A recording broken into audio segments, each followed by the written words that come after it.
Hi everyone, my name is Marquis Bonn and I'm a combined PhD in physiotherapy student at Western University. And I'm here to talk to you today about our poster entitled Interdisciplinary Outpatient Rehabilitation Improves Satisfaction with Self-Identified Goals for All Individuals with a Mild Traumatic Brain Injury. So interdisciplinary care may improve functional gains and reduce hospital stay following a brain injury.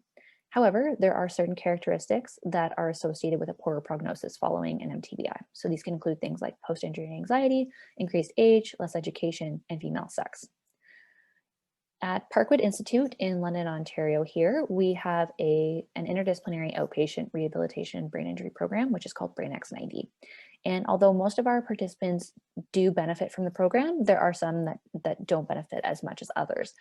And it's unclear as to why certain individuals may benefit more from the program versus others. And so we were looking to investigate if individuals with a poorer prognosis actually had a reduced likelihood of benefiting from BrainX90.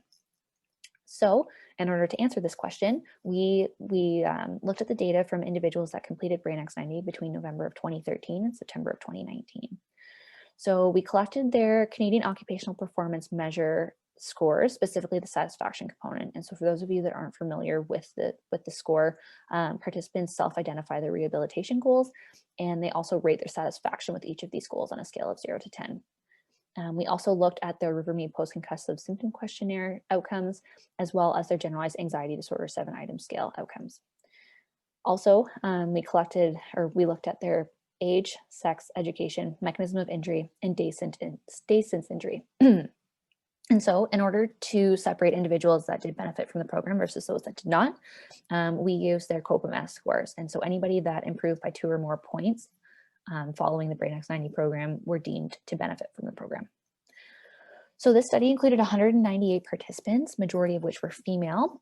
Also, these participants on average were 782 days post-injury. So they were just over 2 years after their injury.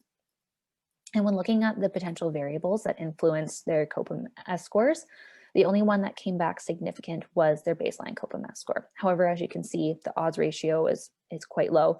And when looking at the area under the receiver operator curve, it actually wasn't significant.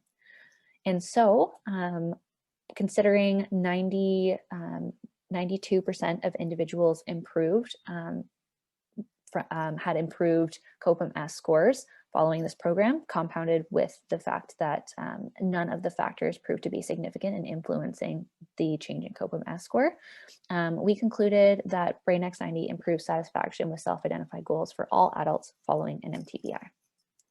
Thank you for listening, and I hope you enjoy the rest of the conference.